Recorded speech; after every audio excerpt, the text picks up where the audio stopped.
Alright, we got a Protoss player. Oh, let's see if we can Battlecruiser this guy. It is a good map for it.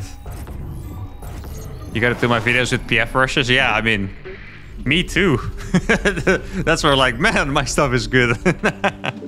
I really love it so much. I say it every time, but it's true.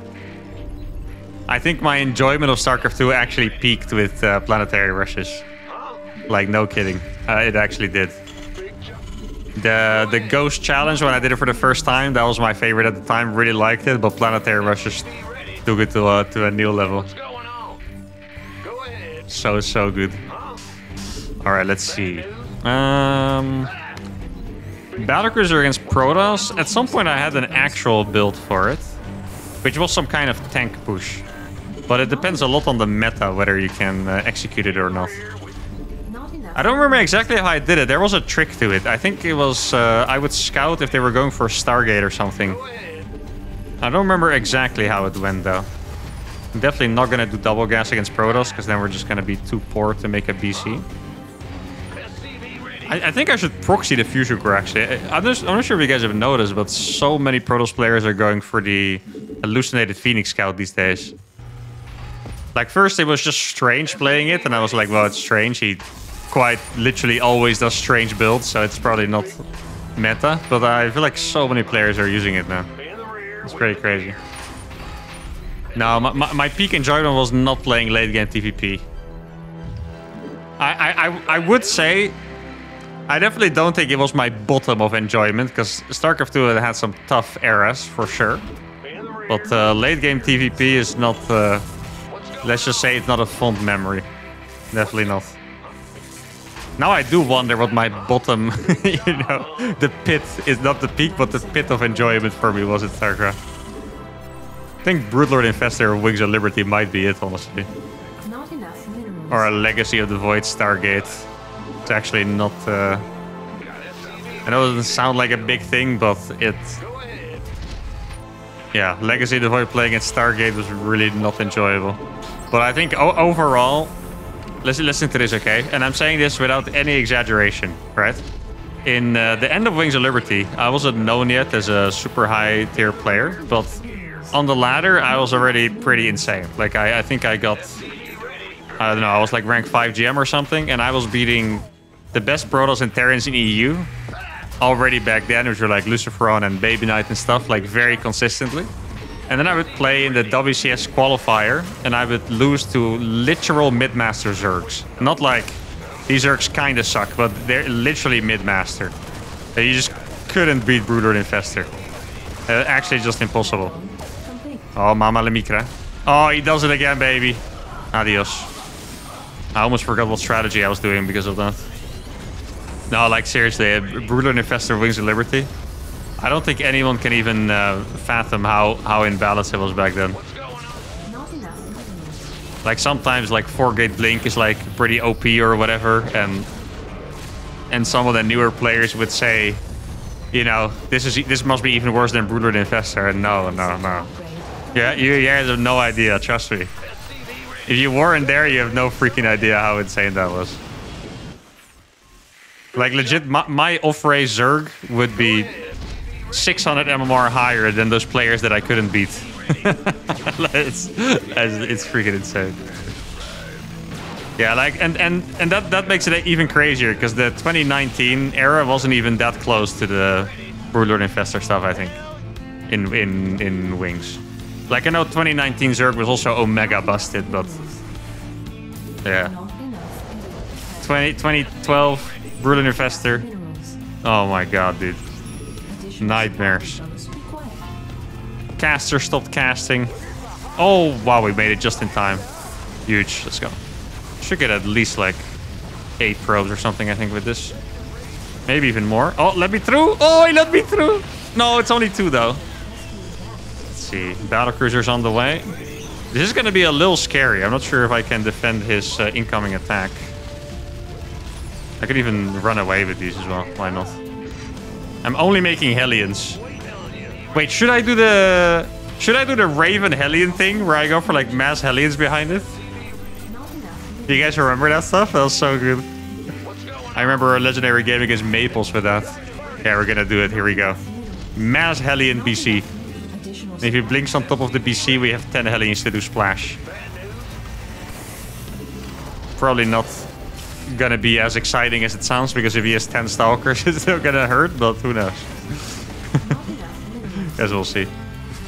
Not enough. Oh, I do remember that legendary Rogue interview. Yeah, he won GSL and he was like, honestly, Zerg is a freaking busto.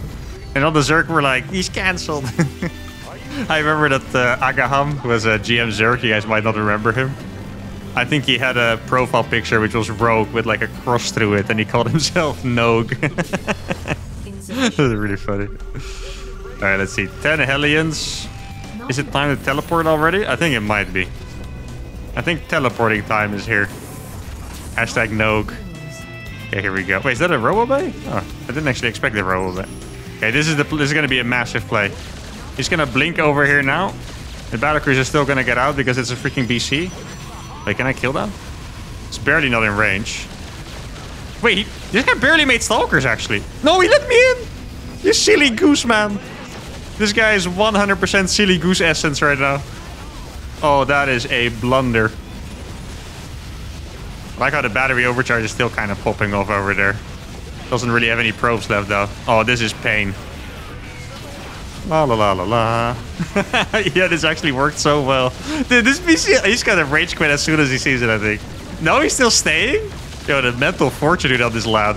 90 kills on the BC. That's how you do it, baby. Yo, this looked like deceivingly good because my opponent just did the perfect thing for me.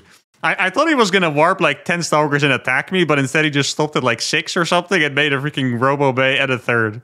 This dude has 9 probes left. Oh, we got Strange, or at least I think it's Strange. Judging on this MMR. Not quite sure if I can get it with a Battlecruiser cheese, guys, but I'll try my best. Am I Ice Frog? No. I heard that Ice Frog was the one that's making the Deadlock game. And it's immediately becoming popular. Is Ice Frog just the GOAT of games? No, I've never played Bar 8 versus 8. I think the biggest game I've played was 3 versus 3. I played, and I played it really little. I played a lot of 2 or 3 against AI with my friends. Played a little 1v1. Well, a lot, relatively a lot, right? And I started playing a couple 2v2s here and there, and that's pretty much it. I actually wanted to try FFA, because when I heard about FFA in the bar, I really thought the games were going to be like 2 hours long, because that's just what you imagine. Like bar is like a big macros, a lot of maps, you know. I thought it was going to be 2 hours long, but then they told me that bar FFAs don't actually take that long. So I kind of want to give it a try. Like, it sounds like it could be very fun. So I think I'll probably try FFA next. And then, yeah, if I get enough friends to hop on, I'll do like some 3v3s and 4v4s and stuff. All the homies, yeah. I mean, you can do freaking 16-player FFAs, right? So you get a massive freaking FFA going. 8v8 is the best. Yeah, you know what it is? I'm not 100% sold yet, because I initially also thought that bar would shine in the team games, but it does seem like in the team games in bar, you get stuck in your lane a little bit. Like, it's a little easy to defend. Like, you don't have to worry about, you know, getting flanked or backstabbed or whatever. So it kind of becomes like just a one lane game, and it's. Yeah, it's not necessarily my favorite. The best thing about the big team games is that you manage to make a lot of units, right? Or high-tech units, rather. But I'm not super into just being trapped in a lane. So I'm not sold yet. I need to try it for myself, of course, but I'm not 100% sold. 25 against 25. I think I will give it a try. I think it'll be very funny. That's the absolute max, right? Or was it 30 against 30, the absolute max that the engine could run?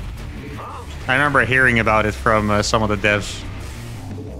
Can you imagine? 60-player RTS, baby. That was good stuff. Let's see what I can find over here. I'm gonna skip the Reapers to make a starport, because I do want to make a Battlecruiser. Let's see. Oh, that is a lot of range. I thought I could maybe barely escape with that juke. Okay.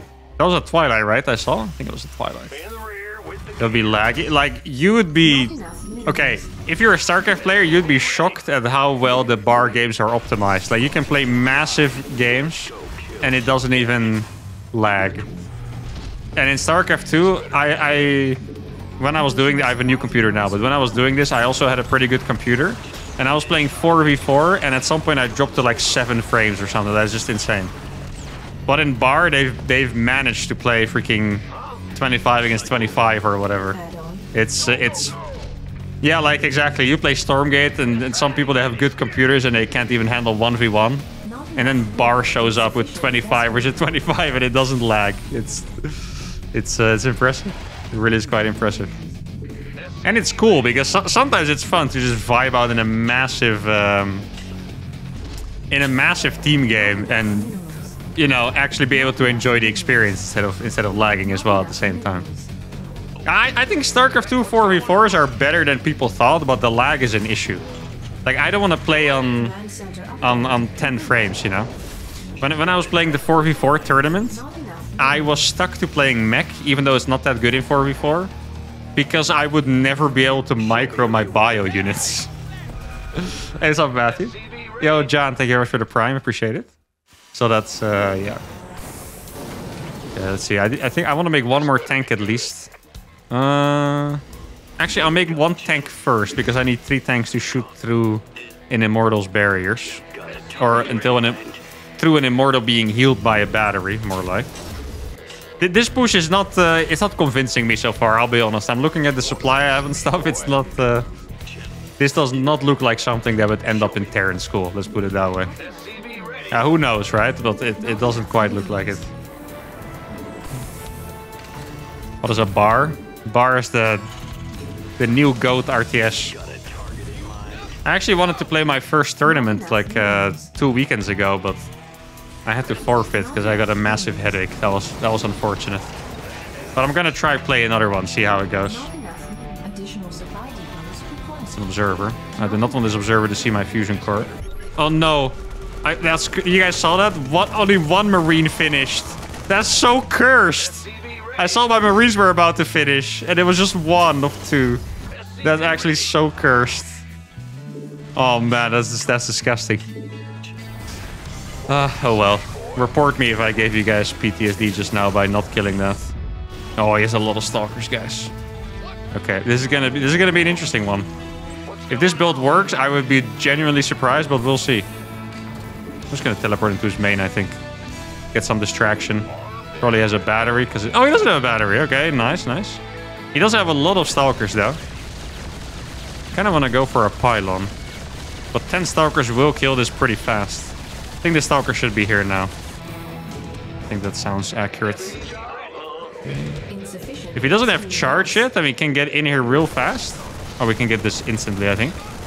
Okay, battery's gonna die. That's good. Oh, I killed it instantly. Oh, this looks so nice. Look at this. All right, that's a really good start here. Absolutely fantastic. Okay, he's countering, so I'm going to go into the natural right away. I think that's the best thing I can do. He's probably going to try to blink in from the back. I'll just target fire those stalkers with the tanks. Battlecruisers is actually doing pretty well. Okay, battery overcharge pretty much wasted. Stalkers are dead. Yeah. The build. Guys, I knew it. I knew it was going to work all along. I had actually 0 doubts. Dude, it's so funny. I was doubting my build, and it ended up being the easiest victory of my life against the 6-2 Protoss. Like, it was really just this. The only reason why this worked is because this BC brought all the stalkers back. Normally, these stalkers are in the middle of the map just attacking your army. Your army can't do anything, and that's it. But he had to pull all the stalkers back. I got the siege over here. Then he didn't keep tabs on my army, so I could just unseed, walk into his natural, and that's it. That's actually... This build looked like it was freaking insane, but it was just that. If the BC didn't distract him or we scouted it, completely different game. But in the end, it's a banger.